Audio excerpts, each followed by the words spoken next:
Good morning, all of you. This is time that we discuss Russian literature. Actually, Russian literature is a very long area. So there is a lot of literature in Russia. And most of the literature in Russia connected with the radical movement, revolutionary literature. And here we summarize a few writers from Russian literature, starting with Alexander Pushkin, followed by Nikolai Gogol, then Dostoevsky, Tolstoy, Maxim Gorky, and ends with Anton Chekhov.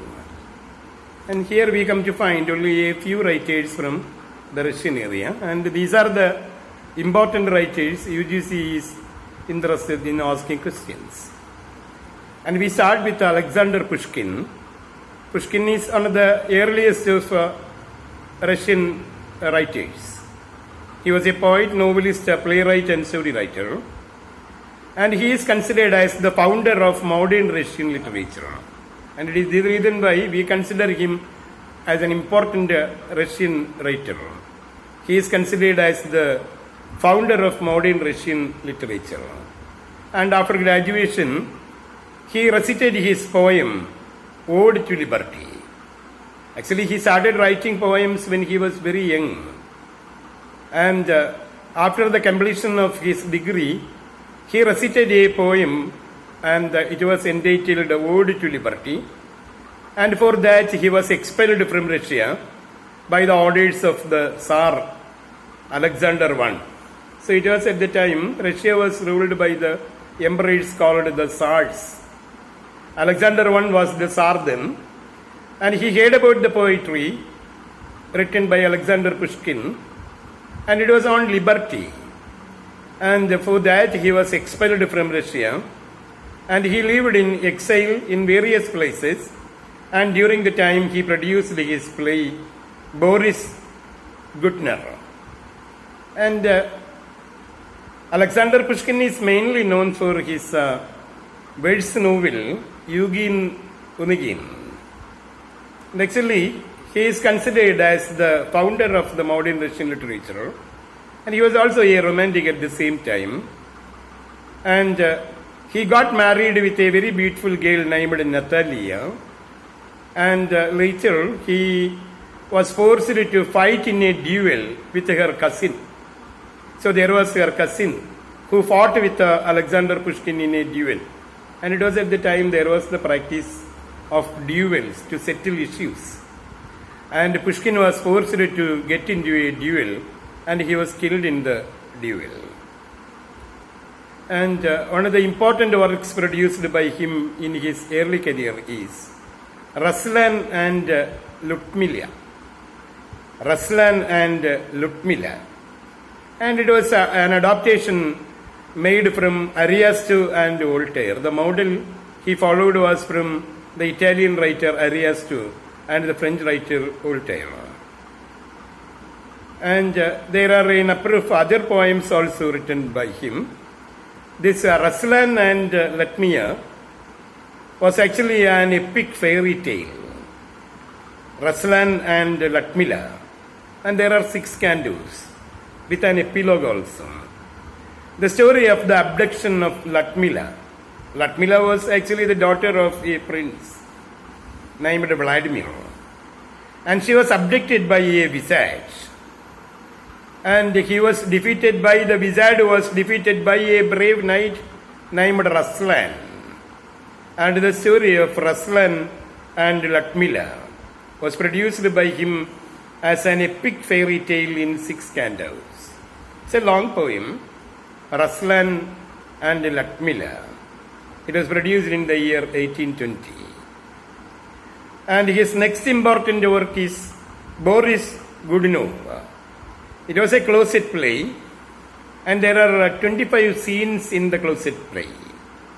And it was written mostly in blank verse. And it was his most famous play. And actually, in the play, he adopted the Shakespearean technique.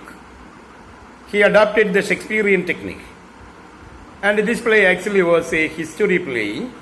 historic tragedy, and it brought forth the burning issue between the ruler and the people. Boris Godunov was a Russian ruler between 1598 and 1605.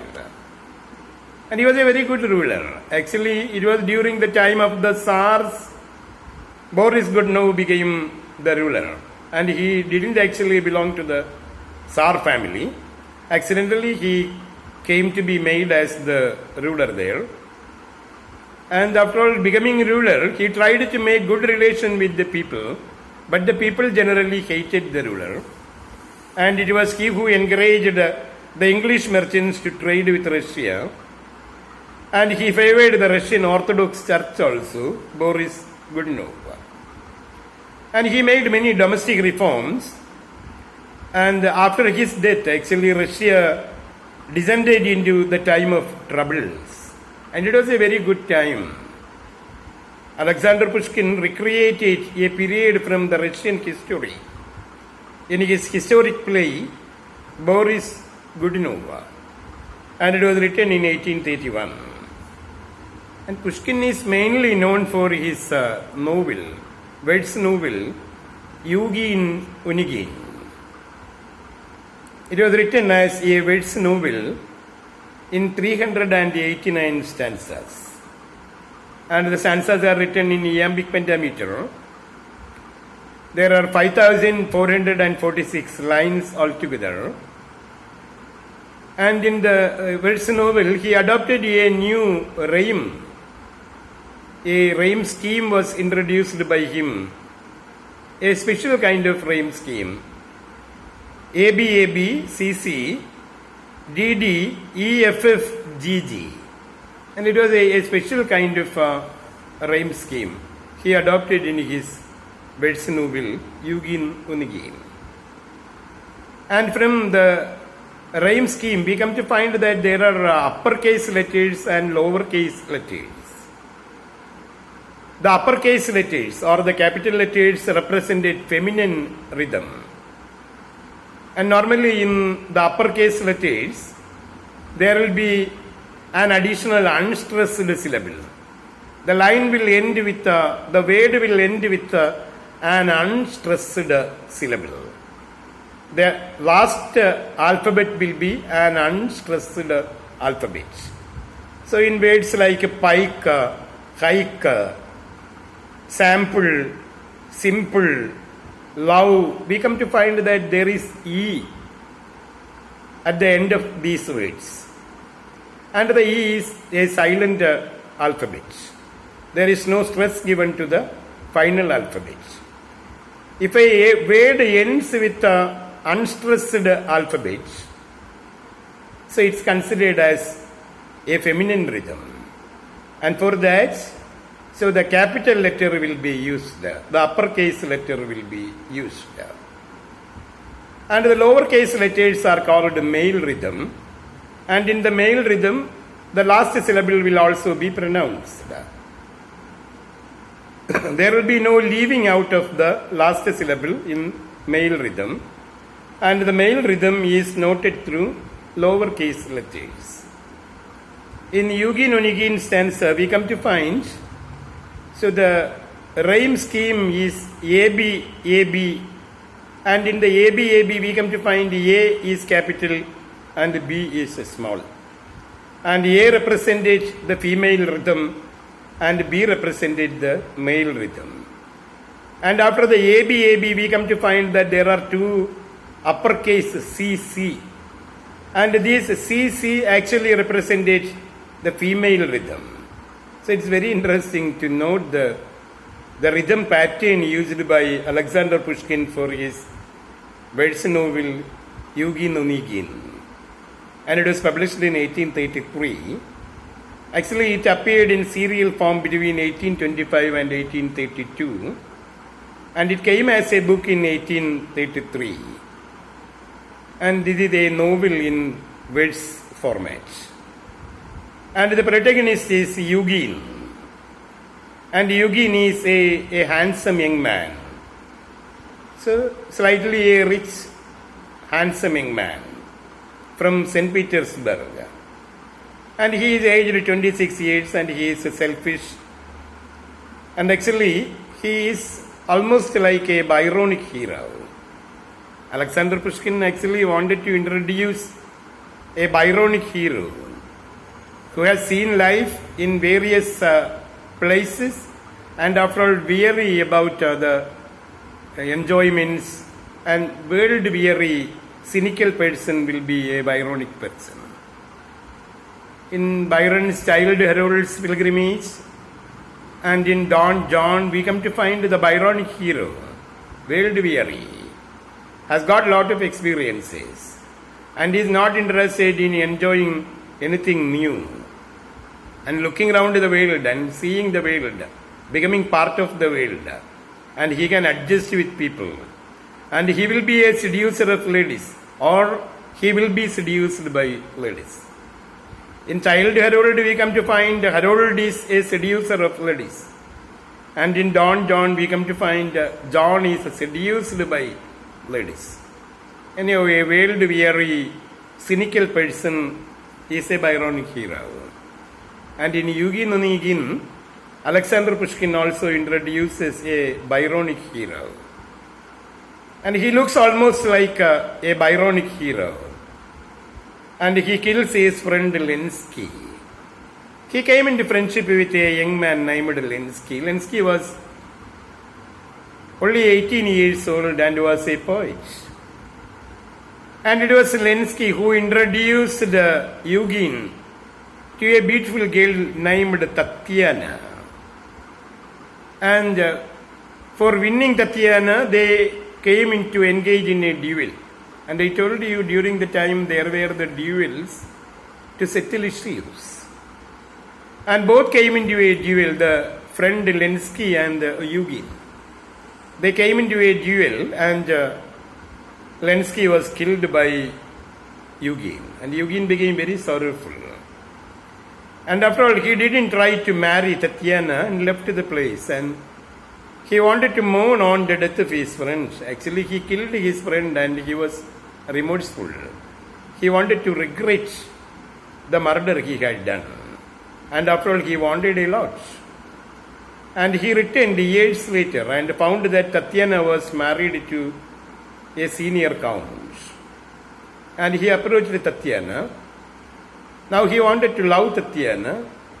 And Tatiana told him that she still loved him, but she didn't want to be disturbed by him. She told him that if he would remain there, it would be a big disturbance for her. It would spoil her life, her family life, and that she would be harmed by his presence.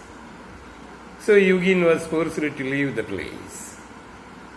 And it is written in a verse format. And I told you that there are 389 stanzas written in iambic pentameter. And there are 5,446 lines. And about the rhyme scheme also, I told you A, B, A, B, C, C, D, D. Anyhow, there are the uppercase letters and the lowercase letters. The uppercase letters represented feminine rhythm and the lowercase letters represented the male rhythm. In uppercase letters, there will be the last alphabet unstressed. In the word love, we come to find that the last syllable E is not pronounced. And it is to be called an unstressed syllable. And if there is an unstressed syllable at the end of a word, it is called feminine rhythm.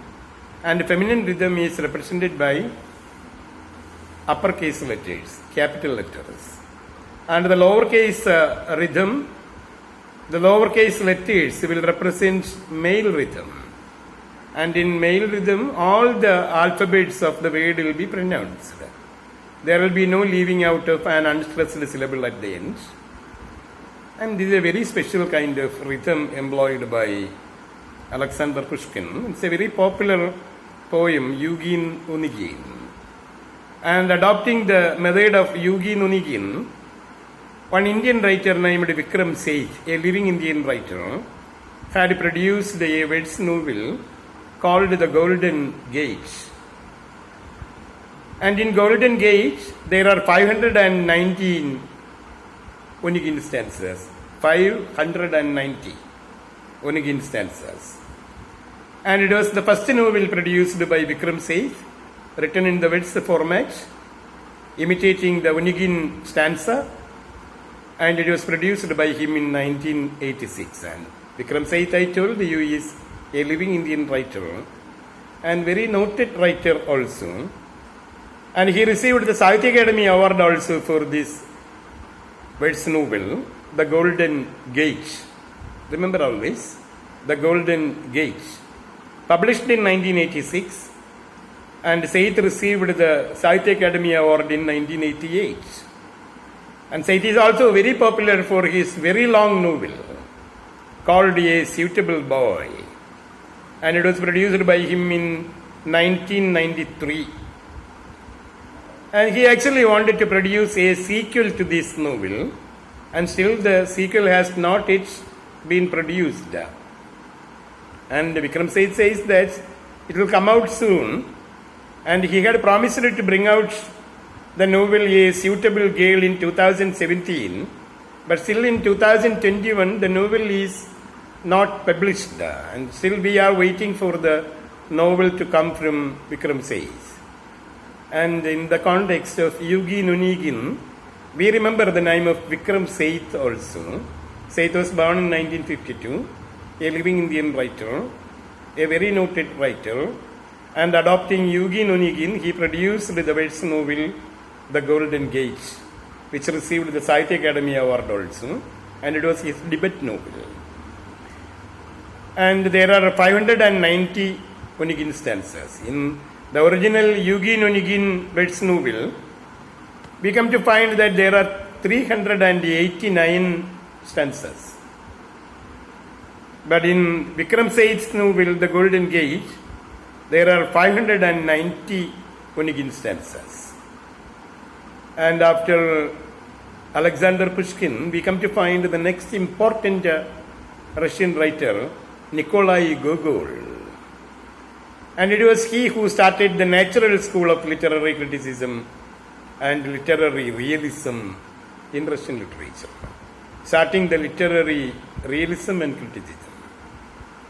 And he combined his literature with surrealism and grotesque. There is Gothic literature also, we come to find from Gogol. And he has written very popular stories like The Overcoat. In the story The Overcoat, we come to find the central character is a clerk and who has got a very bad overcoat. And he has been a clerk in the government department.